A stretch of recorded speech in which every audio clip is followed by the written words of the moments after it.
Saludos amigos, muchísimas gracias por su sintonía con esta propuesta de la noche por Metrovisión, Canal 62 y nuestras plataformas en redes sociales de YouTube, Twitter y Facebook. Para Alejandra Lora y un servidor Manuel Jiménez, es siempre un gran placer contar con la presencia de Luis Reyes, economista, director general de presupuesto y dirigente del Partido de la Liberación Dominicana.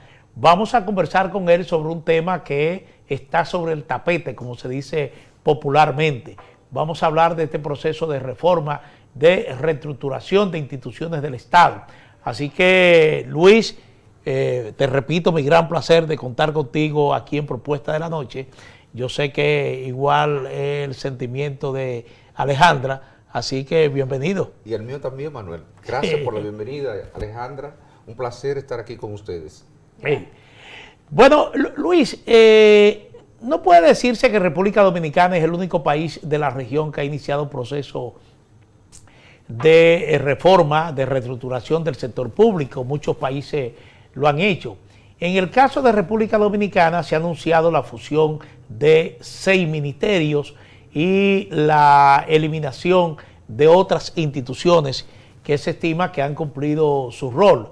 Pero en el caso de esta fusión, aunque se habla de estudios, se habla de estudios técnicos que han llevado que el gobierno adopte esta decisión, las informaciones que se tienen son muy superficiales.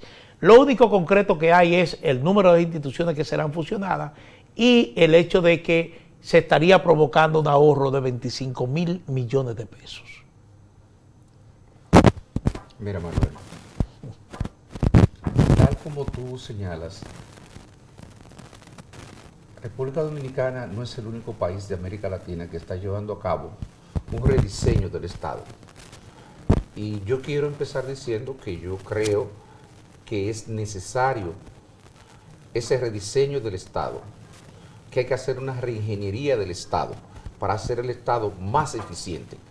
Porque nosotros sabemos que aquí hay muchas instituciones que tienen funciones que se superponen y que por tanto crean un gasto redundante desde el punto de vista de la administración de estas instituciones, que obviamente afecta la credibilidad del gobierno, afecta la credibilidad de los partidos políticos, porque al final la percepción que tiene la población es que se tienen esas instituciones para poder disponer de cargos suficientes para tener a los compañeros del partido, y que un proceso de reingeniería del Estado que se haga bien concebido, bien diseñado, no solamente redundaría en un gasto público más eficiente, sino también en una mejora de la calidad de los servicios que debe de proveer el Estado y que tiene un efecto colateral. Podría ayudar mucho la imagen del gobierno, la imagen de los partidos políticos y la imagen de los políticos que tanto se necesita en este momento.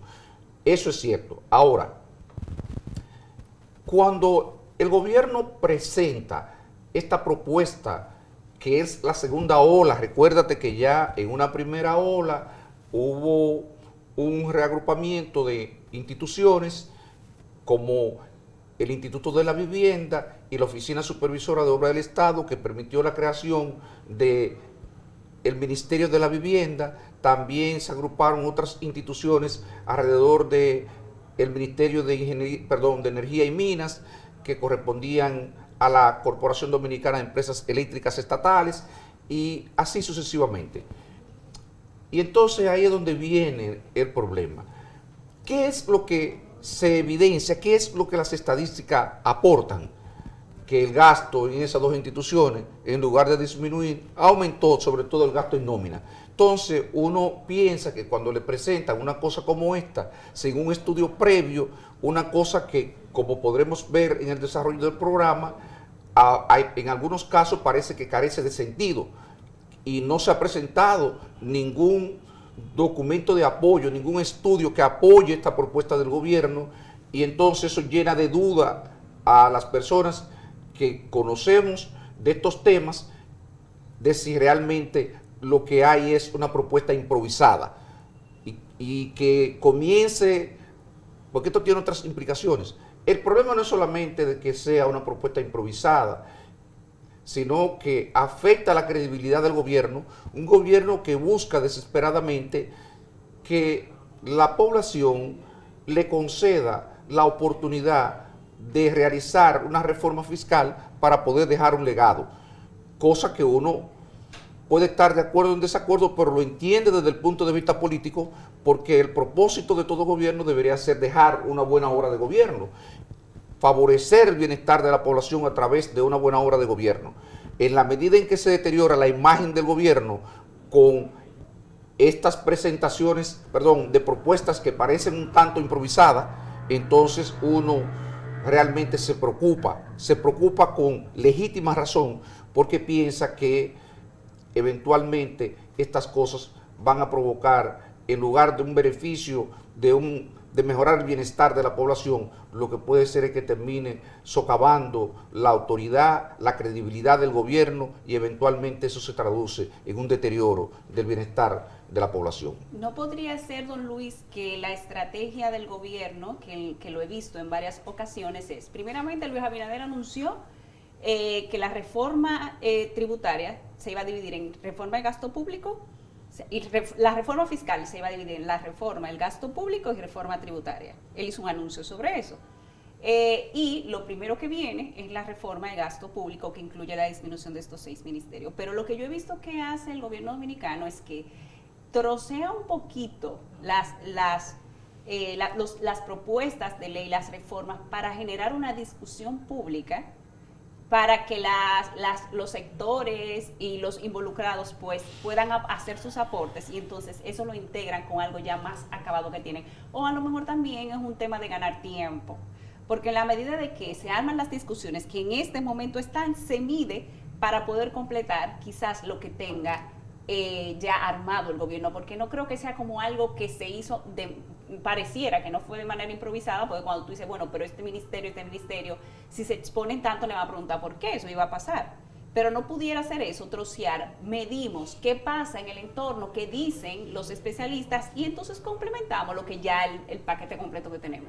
Pero me parece, óyeme, que cuando uno diseña, y Manuel es una persona que conoce bien esto que voy a comentar, porque Manuel ha servido en posiciones desde el gobierno, y él conoce bien las profundas discusiones que tienen que llevarse a cabo al interior de la administración de gobierno para adoptar una decisión, hacerla pública, y cuando tú la haces pública, no es solamente que él la hacía pública en su condición de responsable del área de prensa de una institución del gobierno, es que él tenía ya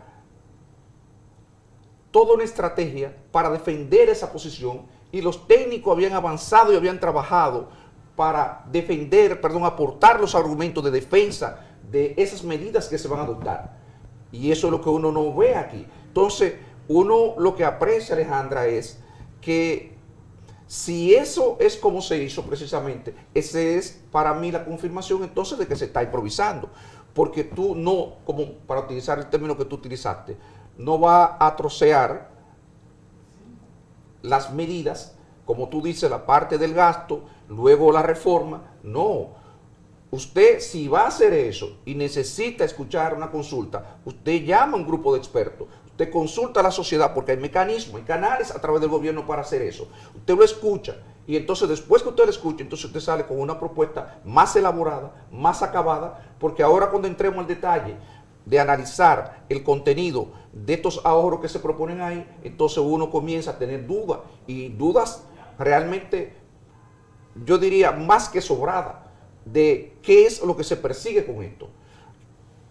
¿Cuáles son los objetivos que se anuncian? Y aquí es donde tenemos problemas, y he insistido en esto. Lo primero es que cuando tú vas a anunciar una reforma, tú deberías decir cuál es tu visión del Estado, qué es lo que tú persigues con esto, en qué tipo de Estado tú crees. Y eso no lo sabemos. Por ahí comienza todo. Y eso es un tema incluso filosófico, el rol que debe cumplir el Estado, el alcance del Estado.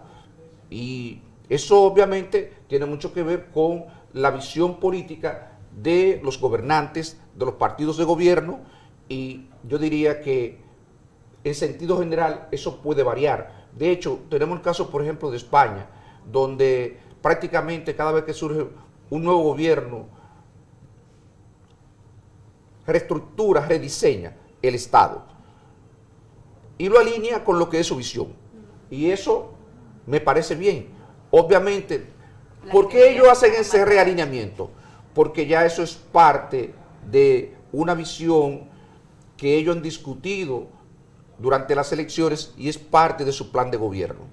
Y entonces, luego, bueno, pues se hacen las modificaciones correspondientes y se avanza en esa dirección. Yo lo voy a decir ahora para que veamos las implicaciones que tiene esto.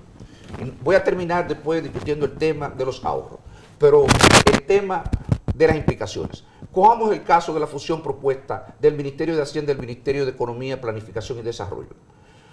Justo te iba a preguntar sobre eso. El Ministerio de Economía, Planificación y Desarrollo tiene dos misiones fundamentales, que es la planificación estratégica y la parte del gasto de inversión pública. Está el tema de cooperación también, pero la cooperación un poco más autónoma, pero también está el tema de la cooperación, no podemos soslayar esto. Digamos que esos tres aspectos. Hay otro más, perdónenme, que es el tema de las instituciones, sí, sin fines de lucro, pero esa la voy a dejar a un lado por un momento, porque pienso que es un proceso que se puede integrar más fácilmente a la Dirección General del Presupuesto y eso no me parece que sea tan problemático. Pero el caso de la planificación, hoy se quejaba doña Ligia Bonetti y decía en un artículo en un medio de circulación nacional, precisamente de que el gobierno luce como si fuera un gobierno que va dando tumbos sin una orientación clara, sin una visión clara del desarrollo que persigue. O sea, ¿qué es lo que persigue en términos de políticas públicas para apuntalar el crecimiento y el desarrollo del país? Entonces, y precisamente lo que señala, ¿qué es lo que señala? Improvisación. Y uno cuando ve esto dice, bueno, está bien, yo voy a integrar el Ministerio de Hacienda, el Ministerio de Economía, Planificación y Desarrollo, y yo digo, recordemos que la planificación estratégica, eso mismo que ella señala ahí, tú estás diciendo que la va a unificar y en lugar de darle mayor visibilidad y mayor importancia, la va a subordinar y la va a convertir en un viceministerio posiblemente.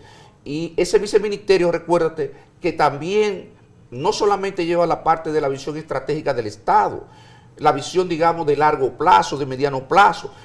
Aquí todavía no hemos evaluado la contribución que ha hecho la Ley de Estrategia Nacional de Desarrollo, todavía eso no se ha evaluado. Pero yo tengo la seguridad de que ha sido importante el impacto porque después de la Estrategia Nacional de Desarrollo, sobre todo en la administración de gobierno de 2012 al 2020, hicimos un esfuerzo por que las instituciones, su plan operativo anual, su plan de presupuesto, lo articulara con su plan estratégico. Y algún impacto tiene que haber tenido. Eso solo tiene que haber provocado algún impacto, porque ya todas las instituciones elaboran su presupuesto, elaboran sus programas presupuestarios articulado a la Estrategia Nacional de Desarrollo, articulado al presupuesto nacional. Y eso se publica todos los años en el tomo 3 del presupuesto. Entonces, de pronto, ese avance que hemos tenido ahí lo vamos a minimizar. Y por eso yo digo, me pregunto, ¿realmente tiene sentido en este momento que nosotros fortalezcamos el tema relativo a la planificación, a la visión estratégica del país, o nosotros lo minimicemos? Esa discusión no parece una discusión relevante, sustantiva. ¿Y dónde está el trabajo que se ha hecho sobre eso? ¿Qué vamos a hacer? Un ministerio que ya es un ministerio, el de Hacienda actual, es un ministerio que es por mucho el ministerio más grande, más poderoso que tiene el país, y entonces le vamos a sumar algo que es transversal a todas las instituciones del gobierno. Recordemos que la planificación es transversal a todas las instituciones del gobierno y además de eso tiene que darle seguimiento a la Estrategia Nacional de Desarrollo, al cumplimiento de la Estrategia Nacional de Desarrollo, y también le vamos a adicionar el tema del plan de inversión pública. y uno dice, y además de eso la cooperación internacional. Y entonces uno dice, quisiera ver el estudio que se hizo para ver realmente cuáles son los fundamentos, las razones por la cual se llegó a esa conclusión de que hacer esa fusión iba a mejorar en este momento la eficiencia del Estado. Bueno, Luis, tú fuiste director general de presupuesto. Hay dos cosas que se han planteado en el marco de este proceso, y es que se dice que entre los objetivos que se persiguen está lograr eficiencia y ahorro. Y entonces lo de eficiencia y ahorro no me cuadra mucho, porque uno se preguntaría, bueno, vamos a lograr eficiencia ahorrando, pero ¿ahorrando qué? ¿Ahorrando en gasto de personal o ahorrando, disminuyendo el presupuesto, o asumiendo que la institución que absorba a otra inmediatamente también absorbe su presupuesto? Es decir, son cosas que no me quedan muy claras, es decir, mira, realmente. Cuando yo leí eso, yo dije, ¿por qué el gobierno hace este anuncio y crea una situación de desasosiego en las instituciones que se mencionan? Porque la conclusión a la que uno puede llegar, si va a haber ahorro de verdad, ahorro, es que va a haber despido de personal, que va a haber desvinculación de personal. Y eso incluso hasta desde el punto de vista político es una falta de tacto. O sea, esas son cosas que si tú lo habías ido a anunciar, por lo menos debiste de anunciar algo más acabado, más elaborado, para mitigar el efecto que eso puede tener en esas instituciones. Esas instituciones, muchas de ellas mañana estarán desmoralizadas, porque no saben, la incertidumbre que le genera esta situación es tan grande que sencillamente va a afectar emocionalmente a muchos empleados. Y eso es un desatino por donde quiera que uno lo ve. Entonces, desde ahí también uno puede concluir de que eso fue algo improvisado. Entonces, aunque ellos dieron cifra, 200 empleados. Ahora vamos al tema de la cifra, al tema de esto, al tema de la cifra. Pero la única institución que tiene un presupuesto significativo de la que se van a fusionar es el Ministerio de Educación Superior, Ciencia y Tecnología. Tiene 20.000 y tantos millones de presupuestos, de los cuales 14.700 son una transferencia que hay que hacerle a la Universidad Autónoma de Santo Domingo. Hay 3.000 o 4.000 millones, 4.000 o 5.000 millones que son becas nacionales. Ahí hay 14.000, 18 y 19.000 millones, y hay una transferencia a otra institución académica que también está ahí. En total, el gasto, por decir así, de personal y gasto administrativo son unos 1.000 millones aproximadamente que tiene ese ministerio. Entonces, y que ellos dicen que se puede soportar con el 4%. Ahí es donde viene el tema, y eso no es ni eficiente ni es ahorro. Ni es eficiente ni es ahorro, porque oye el tema, que el gobierno tiene una confusión con el concepto de ahorro. Si tú vas a reasignar recursos, tú no estás ahorrando, tú estás reasignando recursos. Y eso puede ser que te haga más eficiente o no, eso habría que verlo posteriormente. Porque la eficiencia realmente consiste más que nada en la revisión de los procesos administrativos de esas instituciones. Y entonces, ¿qué es la eficiencia? La eficiencia, para que el público que nos está observando en este momento, que nos está siguiendo por las redes, pueda entender, la eficiencia es un concepto que tiene que ver con que los servicios que ofrece una institución, ese bien público que puede ser salud, que puede ser educación, se ofrezca, digamos, al menor costo posible. Entonces, usted podría fusionar varias instituciones y que los costos de servicio no bajen para el Estado, porque eso necesita un trabajo técnico más acabado. Eso necesita que usted revise y vea cuáles son los aspectos de esas instituciones que tienen aspectos redundantes, que usted pueda eliminar esos aspectos redundantes para ahorrarse eso, ¿verdad? Usted se ahorraría lo que es redundante y también aquellas áreas que pueden generar sinergia para mejorar la eficiencia. Entonces, si usted hace eso, bueno, usted podría tener eventualmente una mayor eficiencia. Eso yo no lo he visto. Y como no lo he visto, tengo duda de si eso se va a lograr o no. Entonces, el tema, por ejemplo, del ahorro. Bueno, pero el tema del ahorro, ¿cómo es que usted se va a generar ahorro si usted fusiona instituciones? Como pasó con el INVI y como pasó con la Oficina Supervisora de Obras del Estado. Bueno, la propia Corporación Y Dominicana la de Empresas corporación, Eléctricas. terminamos yo meto en el Ministerio de Energía y Minas, que eso da gusto. Yo quisiera que revisáramos los datos para que ustedes vean cómo esas nóminas se dispararon. Entonces, ¿de qué fusión, de qué ahorro que estamos hablando? Que lo vamos a incorporar al 4% porque es educación. Señor, pero uno de los desatinos más grandes que pueda tener un gobierno sería hacer eso. Porque el Ministerio de Educación ha dado muestra de unas ineficiencias en términos de ejecución del presupuesto, que eso realmente a uno le genera tristeza. Porque ¿cómo usted me va a decir a mí que usted le va a quitar recursos a un ministerio que acaba de dejar miles de niños fuera porque no pudo ofrecerle cobertura? Y eso es eficiente. Hermano, pero usted lo que está teniendo un problema ese, lo que le están diciendo es que no tuvo la capacidad para ejecutar el gasto, pues usted no está viendo la cantidad de niños que dejó. Y entonces le va a dar un bono de $500 a cada niño para que se inscriba en un colegio privado. Por ese colegio privado le va a ofrecer los libros, ese colegio privado le va a dar la alimentación escolar, le va a dar el uniforme. Entonces incluso tú estás creando una situación donde hay una diferencia, está discriminando entre los niños que tú le estás otorgando el bono y aquellos que están asistiendo a la escuela. Entonces, señores, reflexionemos sobre las cosas que estamos haciendo y tratemos de hacerla mejor. Pero te reitero, decir que tú vas a coger y te va a ahorrar porque el Ministerio de Educación va a asimilar a la MESIP y va a meter esto dentro del 4% de un ministerio que dejó miles de niños sin cobertura escolar, es verdaderamente, mírame, no se puede calificar. Mejor reservarse el calificativo, porque eso ni es eficiente ni es nada. Eso es sencillamente una barra basada de un ministerio que no fue capaz de ejecutar el gasto de inversión necesario para garantizarle cobertura escolar a los niños que dejó fuera. Bueno, seguimos con el tema, Luis. Vámonos con unos compromisos comerciales y retornamos en breve.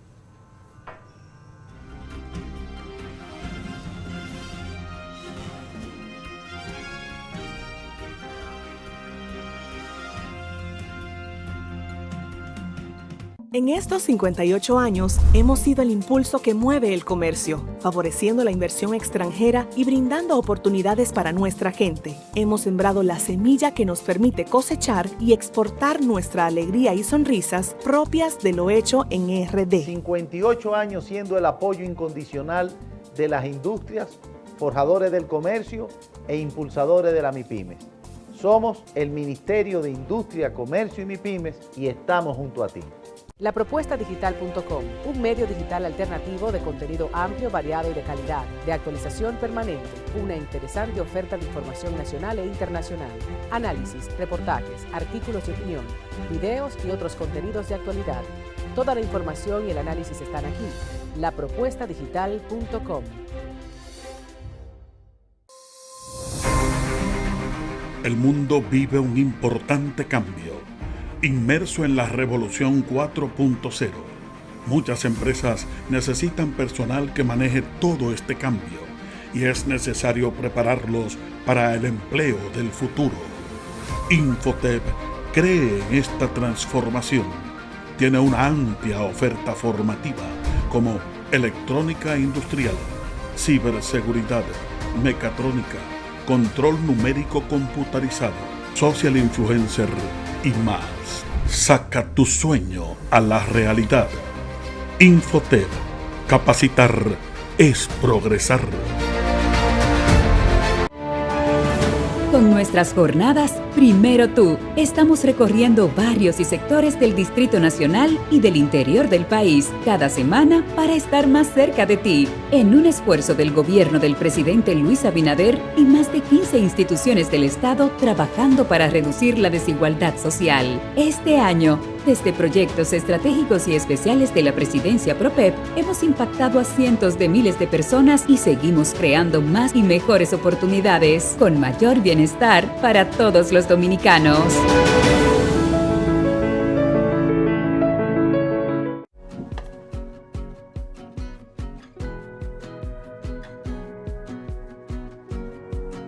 ¿Qué haces, mi amor? Aprender la tarea. Muy bien, vamos a ver. ¿Cuánto es 2 más 2? 4. Muy fácil, ¿verdad? ¿Sabías que así de fácil es la suma y resta por tu salud? Cuando agregas a tus comidas diarias más frutas, más vegetales, si consumes más agua y haces actividad física y le restas el consumo de azúcar, alimentos ultraprocesados y fritos, esto será igual a menos obesidad, menos diabetes, menos hipertensión y menos cáncer. Es decir, más salud y más vida. Soy la doctora Bianca Bejarán, nutricionista del INAVIE, y te invito a que te des vida comiendo sano.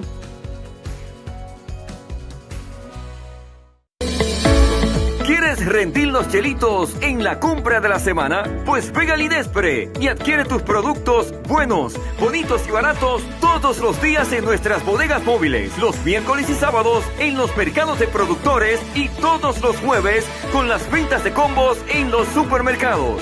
Verifica las ofertas y puntos de ventas en nuestras redes sociales. @InespreRD. Inespre, del campo a tus manos.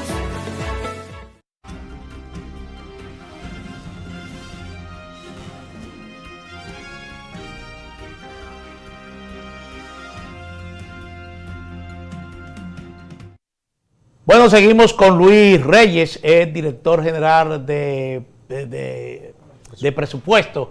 Así es que Alejandra Lora, para seguir más o menos el curso de la entrevista. Sí, yo le tenía una pregunta, o le tengo una pregunta Sí. a don Luis, y es que el gobierno habló de que iba a haber una eliminación de 200 empleos, es decir, hay cifras, 200 empleos, pero habrá una movilización de 8.000 empleados, o sea, es decir, va a haber reajustes. Evidentemente, si se unifican 2 ministerios, hay ajuste de empleados, pero esa eliminación de 200 pareciera más bien que corresponden a las organizaciones pequeñas o a las comisiones que se han eliminado y no necesariamente Que a los van a ser ministerios suprimidas, sí. que van a ser. ¿Qué tan significativo es esa cifra? Bueno, el presupuesto de esas instituciones son como 1.000 millones, para que tengan una idea. Y El de las pequeñas. El de las pequeñas soportaría como 1.000 millones de ahorro. Y la pena, y aprovecho aquí para que vean que también uno habla de que no hay un claro sentido de lo que se quiere del Estado, porque como esas instituciones pequeñas hay muchas otras también que tienen el mismo problema de la que adolecen esas que se señalan ahí, y es que también son redundantes porque cumplen funciones, y ahí podrían mencionar como deben haber 8 o 10, y entonces ¿por qué, si ese es el criterio y eso es lo que se quiere, por qué no se continúa? Y fíjense que yo no digo, Alejandra, que se elimine todas.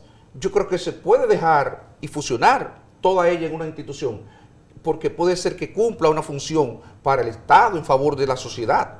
Y entonces, bueno, pues usted lo que hace es precisamente que deja una sola institución, deja el personal suficiente, pero tiene que eliminar las otras. Si de verdad usted tiene la voluntad de redefinir el Estado y usted quiere una mayor eficiencia del Estado. De lo contrario, eso, pura pantomima.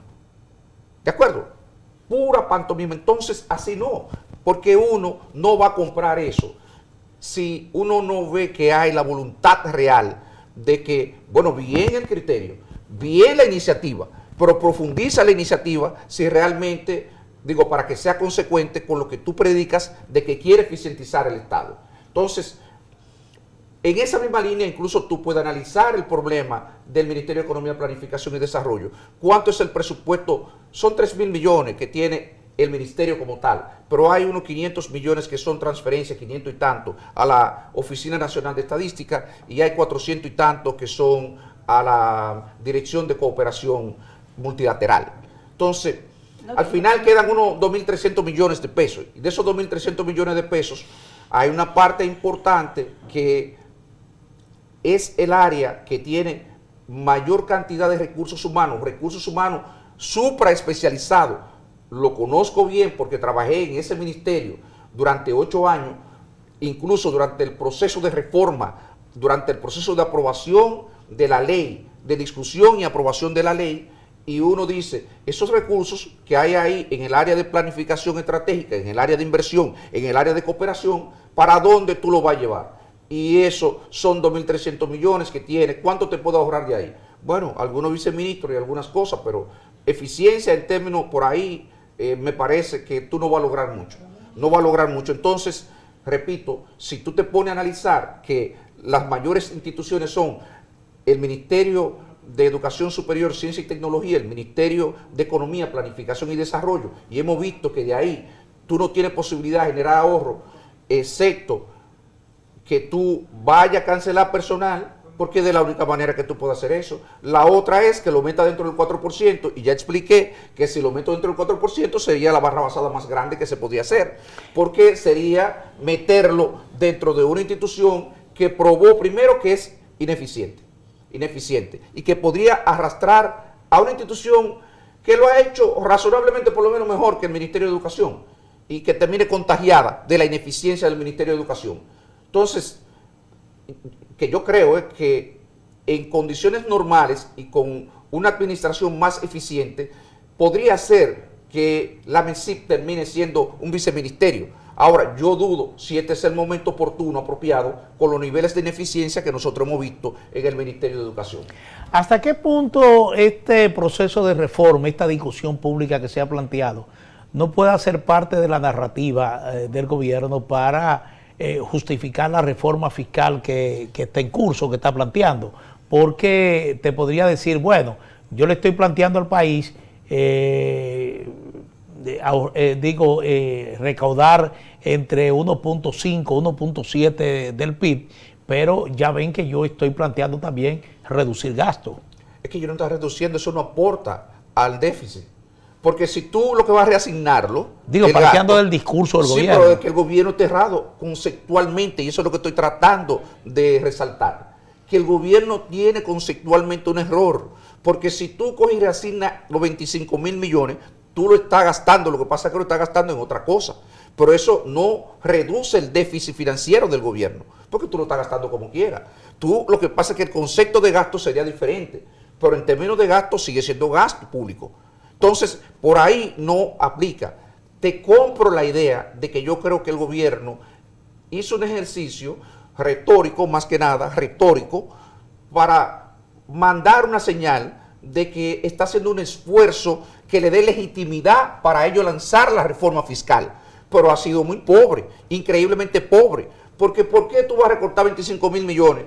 Un gobierno que ha incrementado la nómina en 134.000 millones de pesos. Un gobierno que se le ha incrementado la la transferencia al sector eléctrico en 1.000 millones de dólares. Y ha dejado caer la inversión yo no sé en cuánto. Y se le ha aumentado la publicidad, duplicado el gasto en publicidad. De 5.000 millones, aproximadamente 9.000 millones. Entonces, ¿por qué el gobierno no va a esas áreas que son realmente donde están los recursos fundamentales? Esa es la prioridad. Lo otro parecería, volvemos otra vez a lo mismo, es que parecería una tomadura de pelo. O sea, parecería una tomadura de pelo por parte, por si todos sabemos y se ha discutido ampliamente dónde está el grueso de los incrementos de gastos que se han registrado durante esta administración. ¿Por qué entonces tú me vienes a plantear algo que, vuelvo y digo, una pantomima? Bueno, una pantomima, oye, método de eso con interés de confundir y vender la idea de que el gobierno está haciendo un recorte profundo que le va a dar a ellos la autoridad moral para pedirle a la población que le consienta una reforma fiscal. ¿Y ustedes piensan que realmente con lo que ha hecho es suficiente para que le consientan una reforma fiscal? Yo tengo serias dudas. El tema de la reforma, don Luis, se ha venido tratando hace muchos años y yo creo que la mayor parte del país está consciente de que sí se requiere una reforma fiscal y que eso no entra en discusión. Por tanto, un gobierno no tiene que justificar la reforma si ya varios sectores de la sociedad lo piden. Ahora bien, lo que no se podía era llevar a una reforma fiscal, yo sé muy poco de esto, el economista es usted, claro está, pero avanzar en una reforma fiscal sin tú mostrarle a la sociedad que van a eficientizar el gasto público, que se va a mejorar el gasto público, porque hay salidas que se tienen que mostrar, una administración diferente, un manejo diferente. Ahora bien, esa reducción de esos ministerios, improvisación o no, ese fue el planteamiento que ellos hicieron. ¿Qué otro planteamiento pudiera tener un gobierno para decir, mire, eficientizamos el gasto público de esta manera, sin tener que llegar a la eliminación a la fusión de 4 ministerios tan importantes como estos? Porque ¿qué estamos hablando de 4 gigantes? O por el tema es que, pequeños. Alejandra, el problema es el costo político que el gobierno no está dispuesto a pagar. hay partida de gasto que el gobierno sencillamente, obviamente se le ha hecho tarde, y voy a explicar aquí algunas cosas a propósito de tu pregunta. ¿Qué es lo que ocurre? El gobierno se estuvo endeudando durante estos 4 años para financiar gasto corriente. Descuidó el gasto de inversión, y al descuidar el gasto de inversión no hizo la transferencia para gasto de inversión al sector eléctrico, a la distribuidora, para mejorar el cobro de la energía, porque eso conlleva tiempo. O sea, bajar, por ejemplo, a los niveles que bajó el gobierno anterior, las pérdidas de las empresas distribuidoras, le tomó 5 años, 6 años, invirtiendo 100, en el año donde más se invirtieron 150 millones de dólares. Y eso permitió bajar las pérdidas a niveles de 22% más o menos, promedio, de las 3 empresas distribuidoras de energía. Entonces, ¿qué quiero decirte con esto? Que la capacidad de ejecución de esas empresas, si tú tuvieras el dinero disponible, en un año tú no puedes eliminar las pérdidas, porque ya se sabe que la capacidad de ejecución máxima que pueden tener esas empresas, por lo menos las condiciones existentes ahora mismo, que pueden ejecutar 150 millones de dólares. 150 millones de dólares. Si tú necesitas 600, 700, 800 millones de dólares para bajar las pérdidas de los niveles actuales que tienen, otra vez a 20, 25%, te requeriría los 4 años del gobierno. Y entonces el gobierno está atrapado en esa realidad, porque no planificó, no previó, y entonces como dice doña Ligia hoy en su artículo, cuando tú vas al gobierno y no lleva un plan comprensivo y sobre todo que te permita adoptar medidas rápidas, porque el tiempo en el sector público realmente es muy complicado, porque hay reformas que tienen que aplicarse y las instituciones tienen que seguir operando. Entonces, implementar procesos de reforma y al mismo tiempo mantener la operatividad de las instituciones, eso hace que esos procesos se hagan muy largos, se hagan muy complejos, muy difíciles. Piensen nada más lo que ha pasado con la Policía Nacional. 4 años, ¿y qué se ha logrado en términos de reforma de la Policía Nacional? Yo estoy loco que el gobierno saque reporte de los logros del plan original, que es lo que se ha logrado en los 4 años. ¿Por qué? Porque sabemos que las reformas son complejas por un tema que todos aquellos que hemos sido funcionarios públicos conocemos, y es el tema de la cultura institucional. Cambiar la cultura de las instituciones es un proceso que es complejo, requiere mucho esfuerzo y mucho trabajo especializado. Y el gobierno parece que en los 4 años que tiene no ha aprendido esa lección. Sí. Bueno, vámonos de nuevo con unos compromisos comerciales, y cuando retornemos sí vamos a hablar del tema de la reforma fiscal ahora, propiamente dicho. Así que retornamos.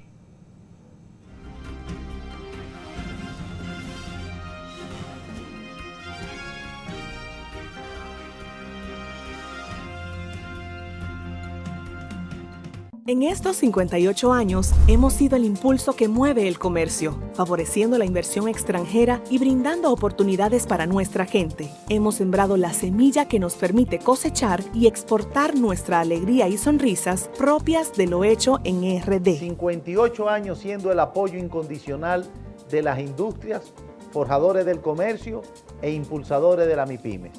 Somos el Ministerio de Industria, Comercio y MIPYMES y estamos junto a ti. ¿Quieres rendir los chelitos en la compra de la semana? Pues pega al Inespre y adquiere tus productos buenos, bonitos y baratos todos los días en nuestras bodegas móviles, los miércoles y sábados en los mercados de productores y todos los jueves con las ventas de combos en los supermercados. Verifica las ofertas y puntos de ventas en nuestras redes sociales. @InespreRD. Inespre, del campo a tus manos. El mundo vive un importante cambio, inmerso en la revolución 4.0. Muchas empresas necesitan personal que maneje todo este cambio y es necesario prepararlos para el empleo del futuro. Infotep cree en esta transformación. Tiene una amplia oferta formativa como electrónica industrial, ciberseguridad, mecatrónica, control numérico computarizado, social influencer y más. Saca tu sueño a la realidad. Infotep. Capacitar es progresar.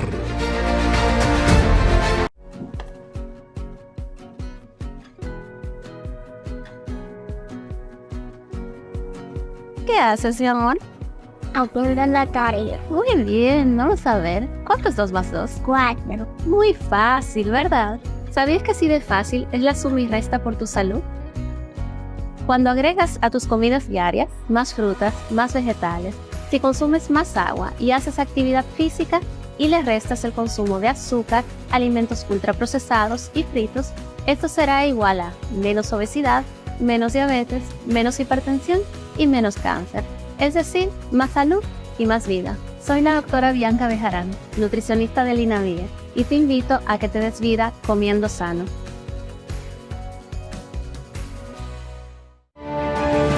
Con nuestras jornadas Primero Tú, estamos recorriendo barrios y sectores del Distrito Nacional y del interior del país, cada semana para estar más cerca de ti, en un esfuerzo del gobierno del presidente Luis Abinader y más de 15 instituciones del Estado trabajando para reducir la desigualdad social. Este año, desde proyectos estratégicos y especiales de la Presidencia PROPEP, hemos impactado a cientos de miles de personas y seguimos creando más y mejores oportunidades, con mayor bienestar para todos los dominicanos.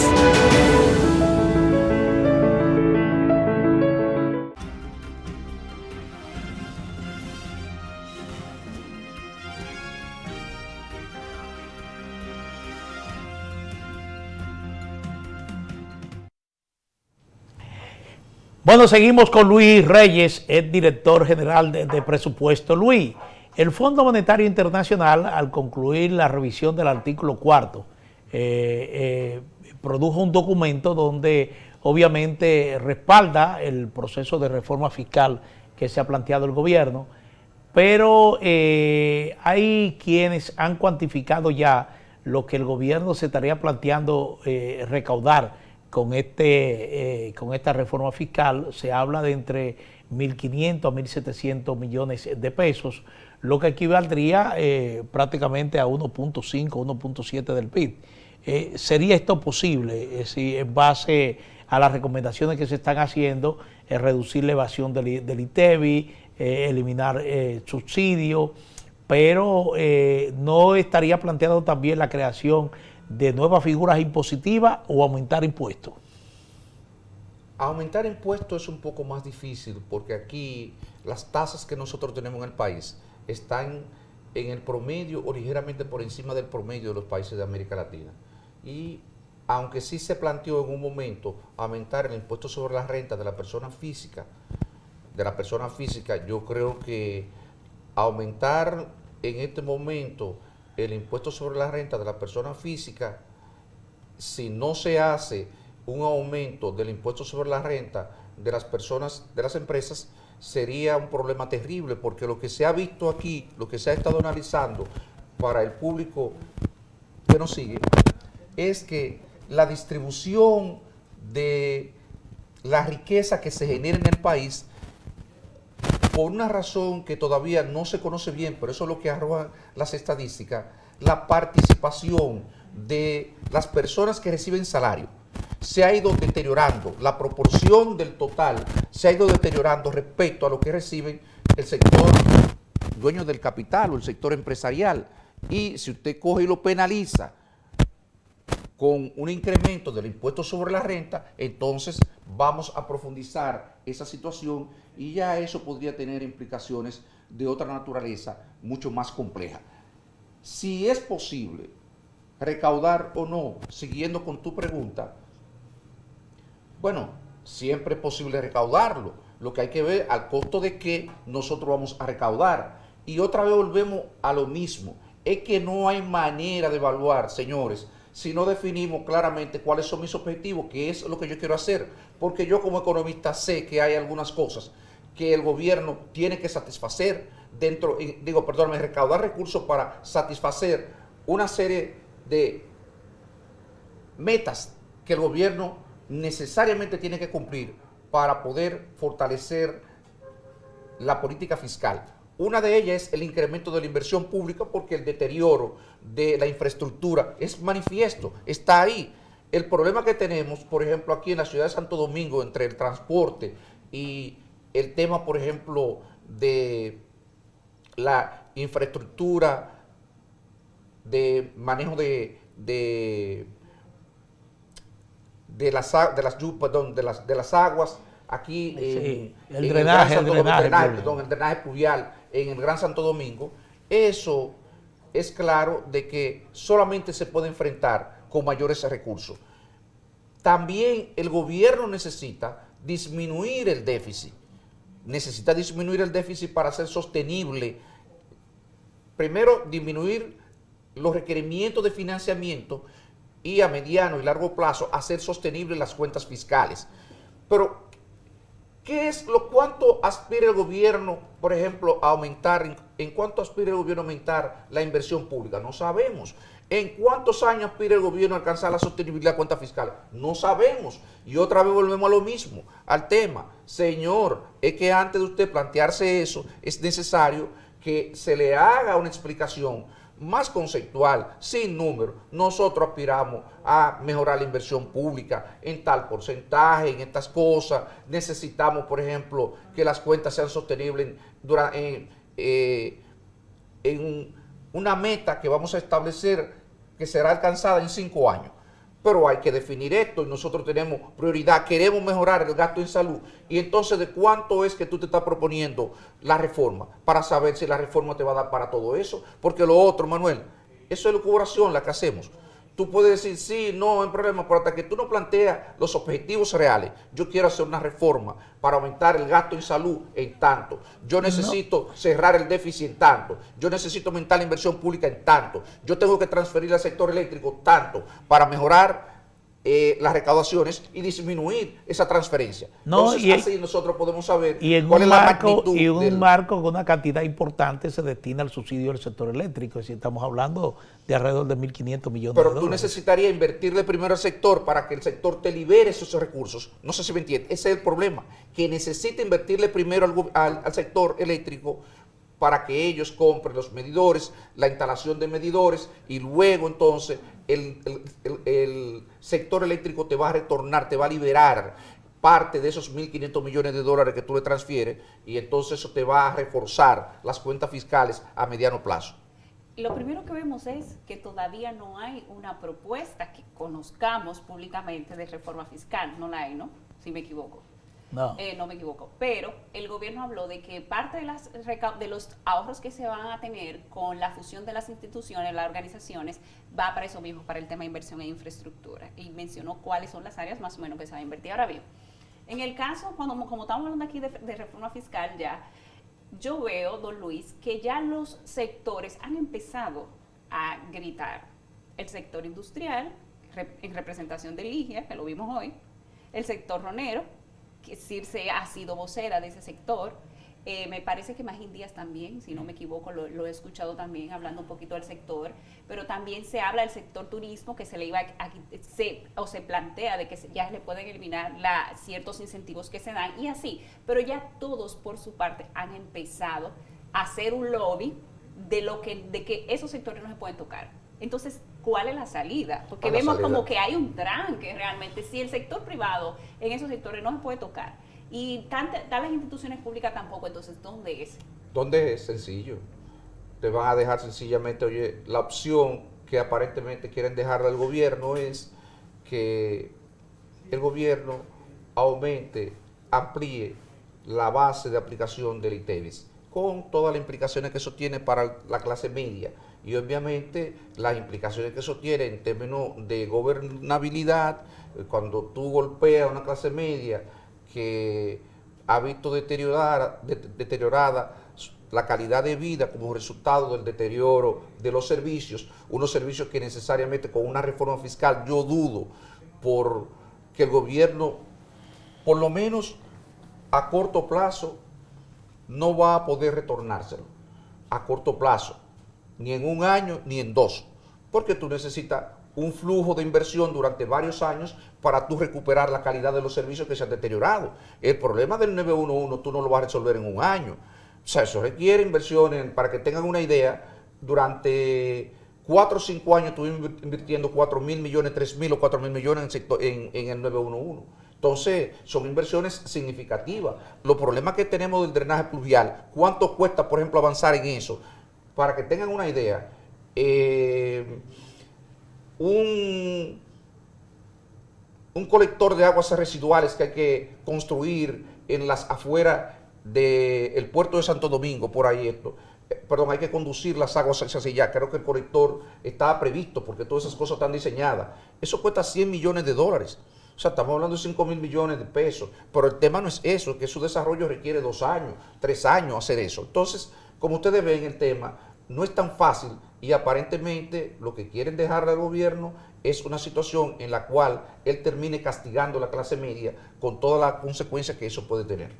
Sí, pareciera que tienen que ponerse de acuerdo. Hasta ahora solamente hay especulaciones, pero pareciera que sí, que hay 2 sectores allí en el tema de la reforma fiscal, tributaria y lo del gasto público un poco divididos. No sé, es la percepción. No, pero eso es normal también que se dé, porque tiene que entender, óyeme tú, Alejandra, que cuando se trata de establecer impuesto, es impuesto, y tú vas a castigar, o sea, ¿quién va a pagar la reforma? Cada sector que va a pagar, incluyéndonos a nosotros, ustedes mismos que hoy están aquí. Cuando la reforma, lo golpee, lo castigue, ustedes también van a reaccionar. Entonces esos sectores están haciendo un uso de un derecho legítimo que ellos tienen, en la medida en que se enteran que una potencial reforma le puede lesionar sus intereses, sus empresas, pues ellos van a reaccionar y van a reaccionar contra el gobierno. Eso es normal que ocurra en una democracia. Alejandra destaca que ya hay sectores que se están quejando, pero también hay sectores, por ejemplo, de clase media que también tienen expectativas de que pueden ser golpeados, porque se habla, por ejemplo, de aumentar lo que es el IPI, por ejemplo, el costo, por ejemplo, del apartamento, de los inmuebles, y se habla también de grabar lo que son las compras por internet, y eso es clase media. Todo es clase media. ¿Quién defiende la clase media en este contexto? Es que precisamente, normalmente, déjeme decirle, en todos los países, en general, se golpea a la clase media porque la clase media no tiene la capacidad para reaccionar, por lo menos en principio, de forma organizada frente al gobierno, excepto que sea movilizada a través de los partidos políticos. Pero el costo político es grande. El costo político ahora, ¿dónde se expresa? Tú lo puedes golpear. El tema es que si tú tienes una administración de gobierno que no tiene la autoridad moral porque no ha hecho una buena gestión de gobierno, y entonces viene con una reforma que termina golpeando los sectores que lo apoyaron políticamente a ellos, porque eso es lo que hay detrás. O sea, ellos tendrían que, recuérdense que mayoritariamente, sobre todo en los grandes centros urbanos, que son donde domina la clase media, el gobierno ganó mayoritariamente. Y entonces ellos tendrían que golpear su propia base política con todas las consecuencias que eso tiene. Bueno, como siempre, Luis nos deja satisfecho realmente, nos deja satisfecho o nos plantea realmente perspectiva que uno tiene que asimilarla y de alguna manera estar de acuerdo o no estar de acuerdo, pero profesionalmente llena el cometido. Así que muchísimas gracias a Luis Reyes por esta interesante entrevista. Alejandra Lora, un servidor, Manuel Jiménez, como siempre agradecido de su sintonía con esta propuesta de la noche por Metrovisión, Canal 62, y recordarnos seguirnos en nuestras cuentas en redes sociales de YouTube, Twitter y Facebook. Buenas noches.